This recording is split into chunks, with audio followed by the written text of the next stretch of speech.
Please subscribe if you love Dota.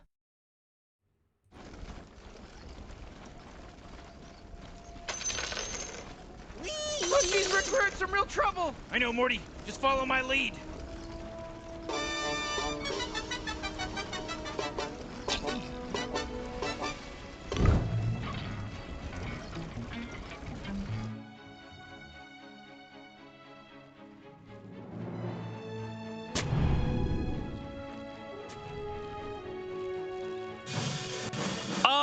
Hell yeah! Welcome everybody to the final game of the Grand Finals of Dream League Season 20. BetBoom versus Gaimin Gladiators. We've already had the panel set it up here, Avery. It is looking real rough for BetBoom. Oh boy, it is indeed. They're gonna need some hearts after this game for sure. Maybe a heart transplant because it might just get ripped out of them here. This is one of the most one-sided drafts on paper in terms of lane matchups I've seen in a very long time. And that has tended to win teams more games than it has lost them at this tournament, right? You're looking at a Brood matchup versus a lane that can maybe punish early, but not over the long run. You're looking at a Huskar Ember matchup. I don't even need to explain that to everybody out there. Yeah. And then you're looking at a Doom versus a Medusa, which is just whatever. And This game nothing is debilitating the Medusa in the fight. So the only thing you got going for you here if you're BetBoom really is, I mean, one, your Chads, because you pick honest heroes, and I applaud you for that. And two, you can kill. Your lineup can kill, at least especially in the early game if you can start getting some of those cheeky skirmishes going. The Lich and the Techies have a lot more lockdown and nuke damage than the Pugna and Dyne are going to have in the first 10 to 15 minutes here. That is what you have to abuse. You have to roam around, make some chaos happen, go through the gates, gank mid, fight on the Wisdom runes, get the ults up for the Techies and the Lich really fast so you have even more kill threat come online even faster. That is the one route to a solid victory I see here for BetBoom. If they can execute that, then maybe you can abuse the fact this lineup doesn't have a lot of lockdown and won't have a lot of ability to play the map that well and can get out farmed. Pretty much all gaming can do is win lanes and run down the objectives, but I say that and that is kind of all they want to do in a lot of these games anyway. So it is a very interesting clash of styles with a huge lane advantage for gaming if they can punish this GPK Ember, especially with the Quinn Huskar. I mean, I feel like this would be a lot easier to set up an even story, this clash of styles, if the 4 games that we've watched so far between these two teams have been extremely laning focused. Once the team has gotten away with the laning phase lead like Gaimin Gladiators do now with their first blood, they seem to be able to hold on to it and build off of it and just end the game by 25 minutes. I agree, and this is probably the most snowball version of that. Like the Huskar and the Brood. You give these heroes a laning advantage? What are you gonna do, man? They're just gonna close out the map so fast. But that is, you know, kills, they're worth a lot more. There's a lot more comeback gold. You also didn't lose 4 runes, which was a big factor last game. Yeah, so that you got that going for you. You are gonna give up the first blood here on Pure. I'm pretty surprised that they went back for the Doom too, because I've been feeling this hero fall off. I also think it's a hero. He's okay. I think it's a hero that doesn't give them a lot of outspam or tempo control. It's just kind of one of those aura buying offlaners that feels slower than all the others. So I'm surprised that they didn't try and find something else for Pure here, but that's what I'm saying. BetBoom, they just trust in their heroes, trust in their ability to execute them. Well, now is the time to put that execution to the test. Step the hell up and make some magic happen, because GPK is not going to be able to do it for you. No. Feeling the pain of the spears right now. It is brutal. This is just a brutal lane. There is no way around it. Absolutely none, unless you're going to roam and gank for him, and these side lanes are intensive. And that was one of the things the panel kind of came up with, right? It's like, okay, our supports are stronger on the side of BetBoom. Maybe they can make some plays happen, like 2-man blast off stun from Save. He might die for it, though. Still has plenty of stick charges, still has a Fairy Fire, so he's good. They get the Tombstone kill out of that. That's like half a kill. All these trades are also just great for Nightfall, because you want to win this Bloodseeker lane as hard as possible before the Brood gets to 6 and just becomes an unstoppable force. So if you can pump up the Thirst, it's going to feel great. Still, 0 kills on the board for BetBoom at 3 minutes. It has to pick up somewhere, has to pick up soon. And that is also what enables you to rotate towards GPK mid if these side lanes are going better for you. You can bail out this Ember with the ganks, but you have to have the freedom to do it. You can't lead these cores in a 1-on-2 if they're not ahead. Right. And the lane is in a good spot. So that is also what BetBoom are trying to fight for here. Up against one of the strongest laning teams in the world, Gaimin are not going to give you a lot of openings. Got to make the most of it. Yeah, Nightfall was really stretching already, like dove underneath the tower a little bit to be able to get it. Ooh. Glyph is going to go off here as Quinn really trying to pressure GPK underneath the tower here. Wants to put him in a situation where he's getting zoned off XP. Won't be able to do it, but he's just continuing the reign of denies. 23 and 11 versus that 10 and 1. This is a massive level advantage. Pretty much going to guarantee him 6 bursts. And that means the gank potential on GPK or even the solo kill potential pretty damn high. Take some tower shots. I mean, this is where you would beg for a rotation to kill this Huskar. Oh, absolutely. Bloodseeker is taking advantage of all that thirst. The Huskar constantly remains low. Bloodseeker does take advantage of that, but like you said, Gaimin Gladiators, very good laning team. They're not going to give away anything for free. Silence are making a recovery here for BetBoom, though. Nightfall's having a pretty free farm lane down here. Pure has caught back up after that first blood. They got a tombstone kill. Little things are going their way as GPK continues to be the martyr here. If they can start to ramp up this pressure, I would really like to see the support rotations. Like combine the Lich and the Techies here to try and either pressure the Brood or the Medusa if you feel like you have enough strength.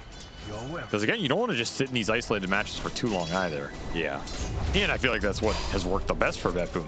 The combination of their supports. Toronto, Tokyo being very active. Yeah, in that case, I would really want to see the Techies somehow make his way down to bottom. Get this kill, free up the lane for Bloodseeker, and then we can move the Lich out of the lane. They're just having trouble burning resources to free up those moves. Yeah. These lanes are so sustaining for Gaimin. You have a Medusa who's constantly refilling mana, and you have a Brood who's constantly regenning back up. It's like, how do you get these Silence in position where you can make these moves? And GPK is literally Ember personified as he stares off into the abyss. He stares at his lane and wonders. He's just waiting for his time to get 1 CS for the 4 that Quinn is getting. Man, it must be nice to have a creep score. Well, off to the jungle he goes, into the heart of darkness. Maybe it'll be better for him. Fight for the Lotuses. It can't get much worse. Save does connect. He will reap the reward. A lot of extra regen on him. Maybe they can bait out a good trade up here.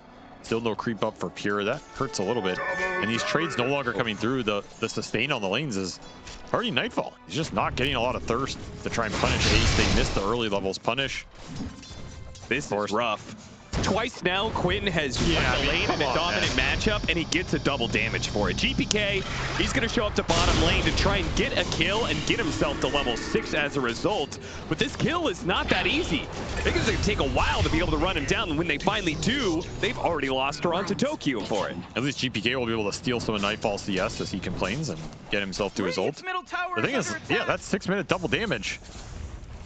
It's going to create a lot of fast pressure here for Quinn. He's going to start hitting this tower with the end of it, and he's got a catapult wave. This is a hard lane for GPK to return to, and there's not much that can help bail out the pressure. He's just going to give it up, actually. I'm surprised Quinn left that.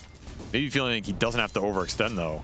Maybe because the Lich died. The possibility of Lich TPing. Yeah, he doesn't want to give up the kill. Yeah. But it is 7-minute Wisdom Runes. Is able to get split here.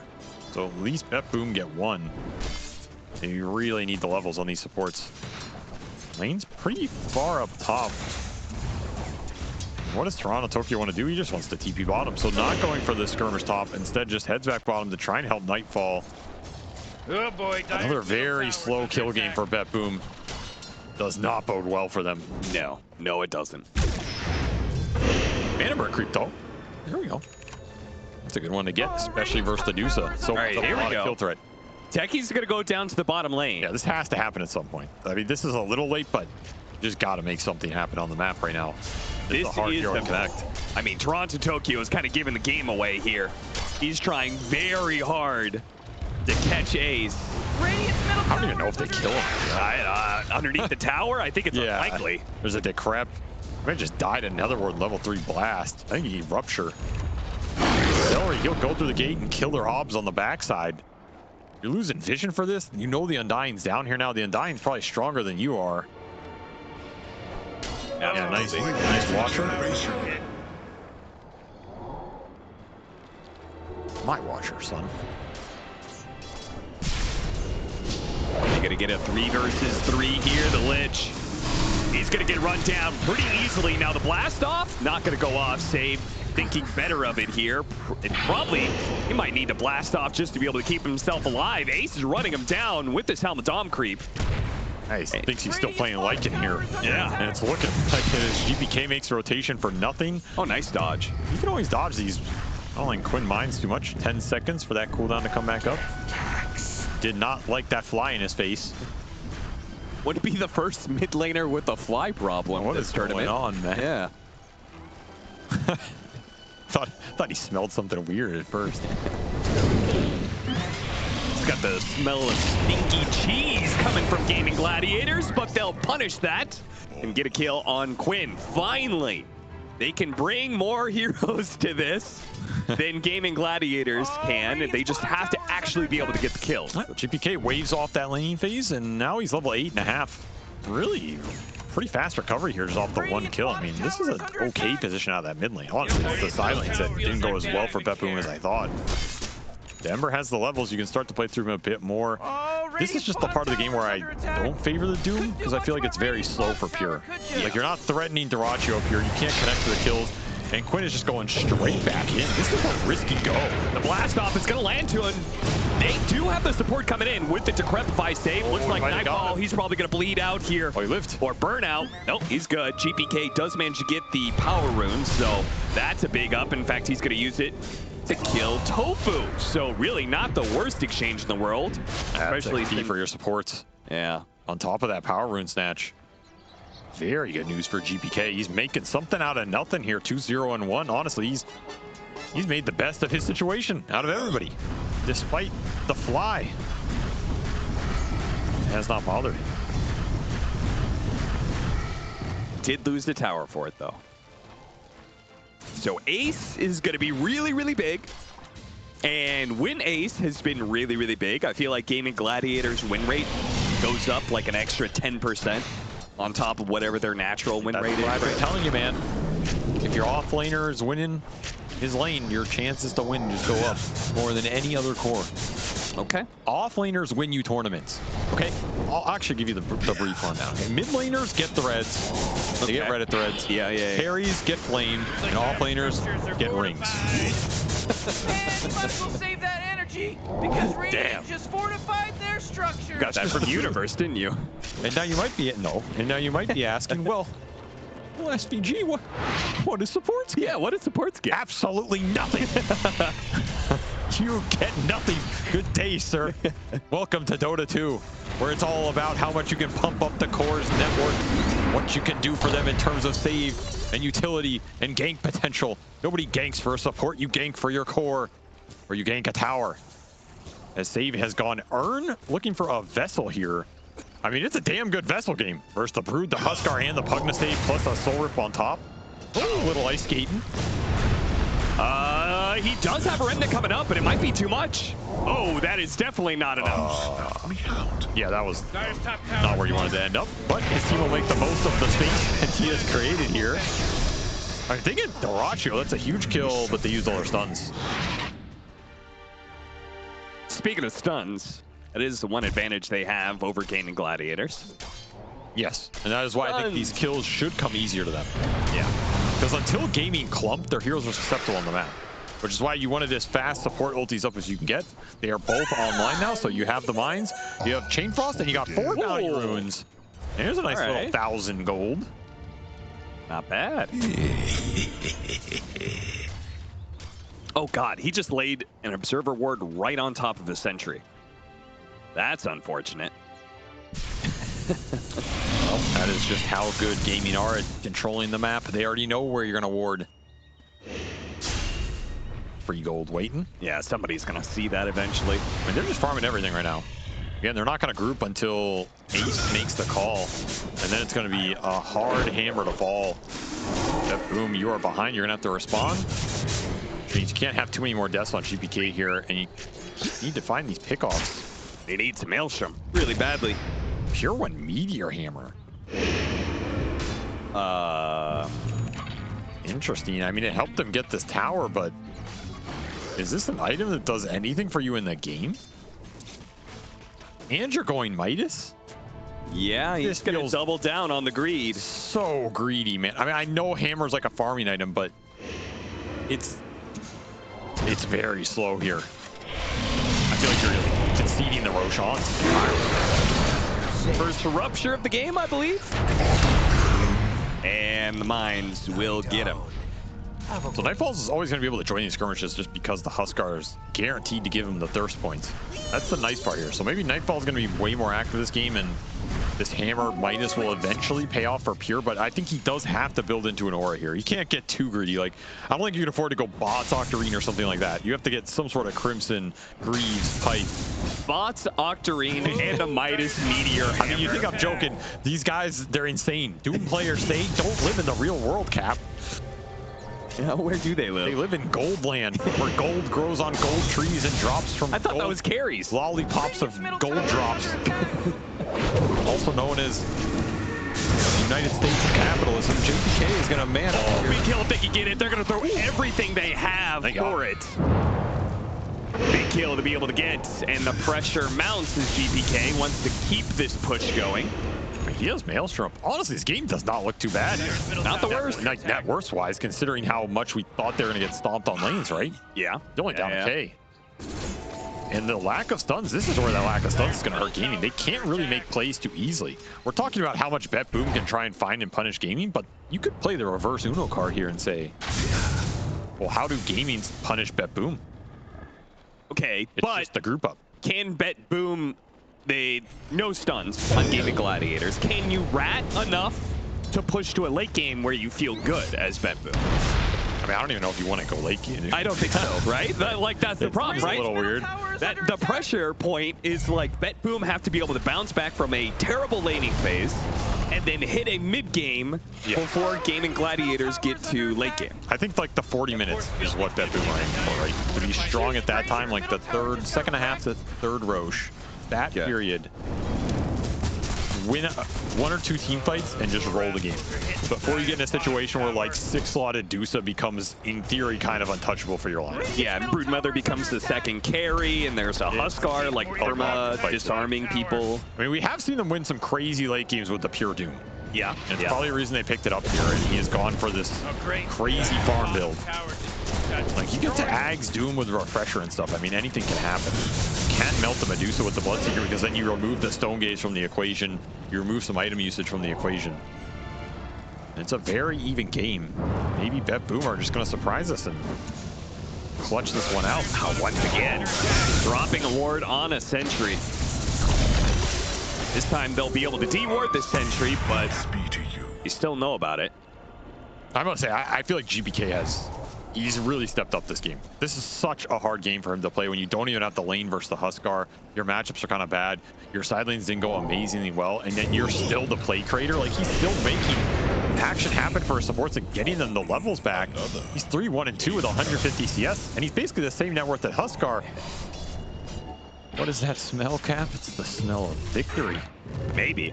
Smell of a comeback, perhaps? This is a tough team to beat. This would be like their 5th consecutive major title. Yeah, and it would be the 2nd time that they've won a Dream League in a Game 5 if Gaimin Gladiators pull it off. They've been here before. They have experience on their side, but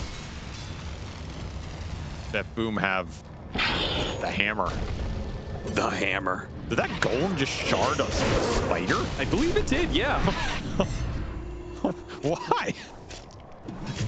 Because fuck spiders, that's why. I mean, I guess. Why did it doesn't have priority on heroes, or it just chose a random spider? So screw you. Well, that was interesting. I mean, if you saw that many spiders running around, wouldn't you do the same? Yeah, but I throw it at the biggest one. No, you don't want to piss off the biggest one. Yeah, maybe. Either way, this will be the 2-man Roche with the Undying. Super efficient here as Nightfall's cam has disconnected. I think that's one of the things that Gaimin Gladiators probably like the most out of the Huskar. Like, Quinn wins this lane, okay, fantastic, but then them being able to efficiently do Roshan, that seems to be a big deal for them, right? But like, so many times Duracio's not there when they do Roshan because it's more efficient for him to farm somewhere else, right? And this is just max efficiency, which is the name of their game. I think they also like it for the scale. Like, this Huskar is a terrifying late game here with Yags, lockdown. Then you all of a sudden have a low cooldown stun coming out. So there's a powerful hero to scale in this game. The disarm is going to be great as well versus the Bloodseeker, versus the Ember in the late game fights. He's pretty damn tanky. He can almost guarantee you those Roshans if you have AoE control the play around him, which Gaimin do in Stonegaze, Pugna Ward, and Tombstone. Well, you said you don't think you can go this build. Pure says, try me. I'm gonna do it anyway. Did he actually go the bots? Oh my, he went Octarine. He went Octarine. He hasn't bought the bots yet. He's looking at Blink Dagger and BKB. There's no way he should get away with this. He went Octarine, baby. There's no way he should get away with this. If I'm gaming, I'm looking at this, I'm like, let's just go higher on now. We have Pugna Blast, we have Ward. But how can you do that, Avery, when meteors are falling through the sky every 20 seconds or whatever? The low cooldown Meteor Hammer. The 18-second Meteor Hammer. All right, if he goes bots, you'll never see me again. That's that's my limit. I can only take. He has a Philosopher Stone too, dude. How much GPF do you need? Like, what? Come on, man. At some point, you're gonna have to buy an item, my brother. Oh man, dear Lord, I'm surprised he didn't go shovel and he's digging up some cobalts for some extra prospector or something. Maybe he told his supports to do that. Wait, can't you devour the cobalt for the aura? Oh yeah, you can. What's he doing? he ruined his whole build. That's true. Somebody teach him how to play Doom. This is just amateur hour. Oh my god. I mean, they're not really getting punished for it though. That's the ridiculous part. Yeah, Gaimin Gladiators seem to be in no rush.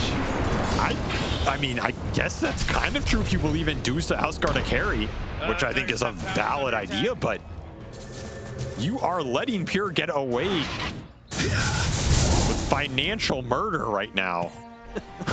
Like, he doesn't have a real item. I mean, I know there's a white-collar crime he's committing right now. Bring this man to the judge. You got Aegis. You can push. Did they forget they can push in this game? I don't know what's happening. After 4 games of pushing high grounds and ending it by 25, apparently both teams have settled in for the long haul in Game 5. I mean, it is a Game 5. Like, sometimes the pressure gets to you. You play a little slower. Start to think, you know, maybe we're not as strong as we feel. The lanes didn't get crushed here, so maybe Gaming feel like they're not actually that far ahead, which they technically are. I mean, the gold lead belongs to BetBoom, but I think impact items-wise they are by a large margin. And Scotty for Dyrachio. This is such a big Medusa timing to try and hit. You have Helm of the Overlord for Ace. You go this build on Brood. He's going auras. He's not going right-click Brood. So you want to get this push going. Quinn going for the solo can he get him? He's going to TP out. Let's Save do the dirty work. And he does. The Aegis expires. It's a suicide mission. Yeah, it really was. And maybe not. Oh, it definitely is. Here comes the spider. Here comes Mama. That's a big wolf, too. Those spiders getting their damage buffed up 50% effectively. Well, you don't have stuns, but you do have one more slow, I guess, with that Scotty. Get an illusion rune, too. Never mind. I mean, BetBoom, they're getting away with a lot of space. A lot more than I thought they would. Especially with the auras already up for Ace and like the BKB Scotty timing here. This could be another one of those games where Gaming decide to push despite the Roshan timers. Like, I don't think they need Aegis to go high ground. So maybe they're just waiting for the right time to strike, and they're going to try and cement a lead with that. In your opinion, what would those items be? I feel like they have them, honestly. Maybe the Frost Shield dissuades you a bit, but I did expect more objective taking here because the downside of their lineup is not very good at playing the map. Like, the Pugna can kind of pick up some of the farm, and these are very fast farming cores, but in theory, the Doom and the Ember are going to slightly out-farm you, or at least are happier about it because they're not getting pushed down. Yeah, and he's going to be pushing your towers down with that Meteor Hammer. I mean, a lot of this Every game... 18 seconds. Well, that is true. I mean, a lot of this game might just come down to who has the better end game. And I think both teams feel like they have it. Oh, Radiant's middle tower is destroyed. That was good. I feel like BetBoom have to believe they have it. Otherwise, I don't know what the hell their draft is doing in this game. Yeah. But I think Gaming might actually have it in a weird way, too. This Medusa continues to go unanswered. I mean, you can get like multiple halberds versus her. That seems pretty good. And because Ace went the auras, you're not as worried about a second damage threat coming out. But the Huskar with Ags and 4-5 slots is going to be terrifying too. You have like more carries on Gaimin Gladiators, but way more utility on the side of BetBoom, I think. Frost Shield's pretty good. I mean, they have decent utility on Gaming too, right? Undying Pugna with all the auras Ace is building.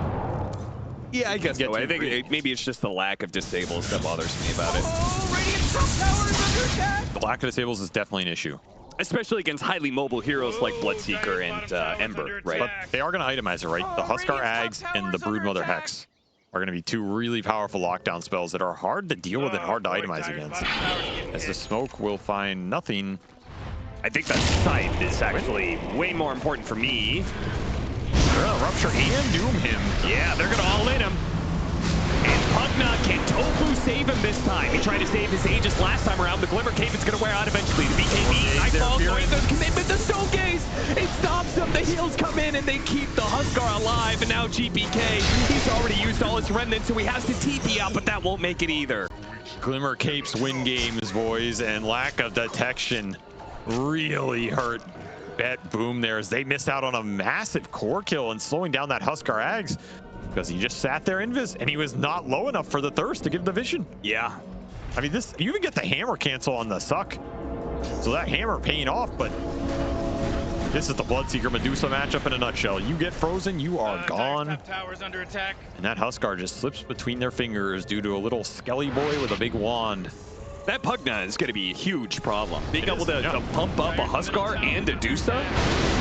This is where I was saying, like, you're talking about the utility. I feel like the saves on Gaming side, they're nasty. They're very hard to deal with. It's also why I felt that Doom pick was, it was too jumpy because they picked the Doom into the Pugna Undying. These are two heroes that are very good versus Doom, historically. They have anchored fight zone control in the Pugna Ward and the Tombstone you have to fight into when you commit the Doom. And then it's two heals. You can just be sucking and soul ripping. Sucking and ripping? Yeah. You just be sucking and ripping for days, brother. And I mean, that Doom's not doing much for you. Sounds like a party. No, maybe one you get invited to. You'll have to let me know how those go. But right now, it's doing the work for Gaming as they push towards that next Roshan. And if they get that, it's going to be the high ground. I guarantee you. That is going to be the signal to try and end this game. So you got to get as much net worth as you can out of the map right now. You got to put that hammer to use, put that Midas to use. He just no stuns. See you later. You lost. Now he has the BKB as well. Yeah, this Doom has 16k net worth, but it's basically a blink BKB. Yeah, it's all gold generation. So he's got to keep generating. Now it's time, obviously, since he's 6-slotted, now you go back for the boots of trap. And this next 10 minutes, this is the hurdle BetBoom have to... He actually is, oh my god, dude. At this point, I don't want Pure to win this game. It's like, bro, it's so greedy. It's so greedy. You know the push is coming. You know it. And you can't rat. There's no way you can argue that, oh, I'm just going to rat this game. Because Gaming will take a Rax, and then if you don't come back because you're ratting, they just go throwing. Like, they don't care. You have all the push in the world. If the siege is coming, you know what you do, Avery? You build the wall. You build the golden wall to shut him out. I don't think he's building anything. You just get enough heaps of gold, and surely that'll stop Gaimin Gladiators. He's actually going to go bots, dude. Literally the Octarine bots I said I didn't want to see. He will complete it here. Well, he's going to be very rich. Yeah. We'll see if it can do anything. Because I think this next Roshan is going to go Gaming's way, and that is when the push is going to come. You better be ready for it. I guess you can rat with the hammer, reduce cooldown. I mean, the hammer is doing it. He's going to take a tier 2. No, don't tell me the hammer is doing it. The hammer is doing it. It's doing something. He does have that Devour Ancients talent as well. So that does give him a little extra impact in the fight if you can ever eat the big creep from Ace. The hammer has done it. We've taken a tier 2, everybody. Don't clap. Don't clap for this. Clap for Please GPK. Clap. Please clap. GPK has been holding this whole game together, man. He's the only one hitting heroes. He's like, please, God, give me one other core I can play with. That's all I want. Guys, I lane first Huskar. I made moves. I have positive KDA. There's a fly in my face. I just won an item. I just won an item. That was when that was when Pure told him he's gonna go Octarine bots. Oh, no. We'll see. They're gonna smoke up here. Link is online. You can start these fights in the Ags for Nightfall. This is probably your best window to try and contest something with this Bloodseeker Ags. Just take the mana, replicate Dyrachyo from game 1. You know what it is? You know what GP, it's the Spider-Man meme where he's trying to keep the subway from going off the track. It is. He's just trying to stop the Gaimin Gladiators push. I feel for him. He is just the entirety of the area. They're gonna they got the stand. This is nice, but it's an Aegis Medusa. Yeah, Dyrachyo's just going straight up to the high ground. He's like, I know you guys are up here. Go ahead, try me. They want to find the supports. GPK is gonna try and poke them out. They go for it. The Huskar is gonna be the target. All the ultimates, throw them all. Every single ultimate at Quinn. They're gonna bring him down and Celery. They ignore the Medusa. They kill everybody else on Gaimin Gladiators. What a huge turnaround. Undying even bought, and Dyrachyo, he just has the TP. He will live. Lucky to get out of there, but god damn, what a high ground ward and a bait by BetBoom to hide behind there with the initiators and just surprise. Truly a surprise, motherfucker. Where are you going? Nowhere. You're doomed in a game 5. Pure, he farmed for 30 minutes and he's making it work. Somehow they brought it together. What a team fight here. They did not let him get to the base. That was the biggest factor. Catch him in the open where the stuns do the dirty work and you get on the back line. Oh, he's liking what he's smelling now. I don't know how many more times you're going to go away with that clip, and perfect target prioritization. They don't go on the Aegis, they go on the Huskar. The Thirst comes online, and now they're rolling with it. 1K gold lead. Was that the turn cap? Was that the hurdle? I thought that was going to be a way harder hurdle to get over. Oh, yeah, they made it look easy. That didn't even look like a team fight. Dyrachyo just couldn't get anything done. He took Bloodseeker down to half, but then he just healed it straight back up off the Huskar. He's such a big pinata to pop. I almost think you'd rather give the Aegis to Quinn after watching that. Oh, 100%. Because I don't think they can go on Dyrachyo anyway. No, there's no way. Yeah, so he is way too tanky. I feel like Gaimin didn't expect to get contested before they could set up a high ground siege and protect their backline, and that is exactly what BetBoom took advantage of. Amazing read for this game, and now they've got a decent chance to get over that 30 to 35 minute mark, push this game late, where all of a sudden you might not care about the Dusa. If you can just kill the Huskar every time, take him out of the fight, there's not too much damage coming out from the Broodmother because he went the support items here. You might be looking at a situation where you need Divine or Medusa to create enough of a threat. Of course, Aegis still is up for 2 minutes here, and there's a blink now on Dyrachyo, as well as looking for Moonshard. He's going to try and force the fight. Gaimin are not going to get caught off like that again. So you got one fight out of that, but this one is a lot more difficult. Now, he did get to level 20, so we've got the Doom cooldown talent for him. Oh, Radiant's bottom tower is under attack. But can they stop this push? I mean, one bad Doom. Pull him in. That's getting thrown. That's a lot of mana to be taken away. Those Sinister Gazes are no joke. They're going to try and poke him. Shivas for GPK also in the front line. Quinn's just he does not want to let the initiation happen on him, but he committed BKB. Yeah, got him with the taunt. Chain Frost is the return. They just want to be able to push Gaimin Gladiators out. They do not need to chase forward. GPK's courier dies delivering the dust. He will not have that glimmer stop him again. A noble sacrifice, but that is another high ground defended. This Aegis, 1 minute left. This is your Huskar Ags. Seems like they may just force it, but we can see BetBoom. Of course, Pure is still farming. Of course. He needs to put those cooldowns to use. He'll TP back. Has the box to make that happen.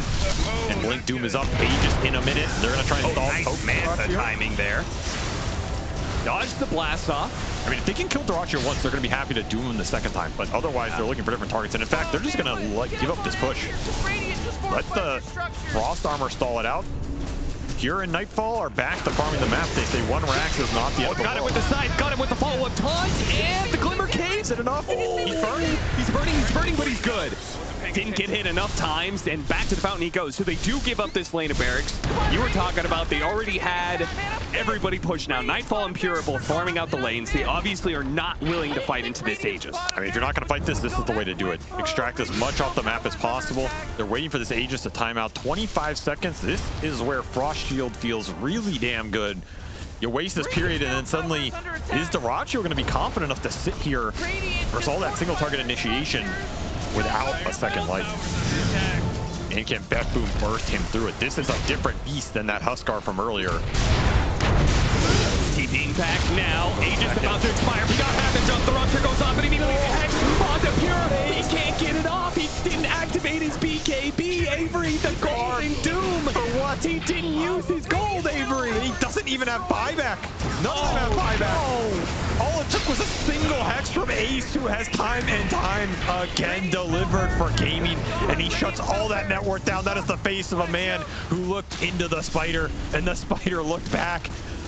Ace wants it all. You only have support buybacks here. GPK, it is back up to you. And look at Dyrachyo immediately just straight for the throat. Tries to pick off any support he can. He wants to be able to make sure this Frost Shield doesn't stop him any longer. I don't think you can stop this. They can't stop it. GPK is going to try, though. He's got to take out Shield the on support. it, too. Meanwhile, Quinn's going to take out the support. Immediately, the Lich is gone. GPK left. He pushed this game so late, but he can't stop it all on his own. And GG is called Gaimin Gladiators Dream League Season 20. They are your back-to-back champion. I mean, back-to-back champions at this point.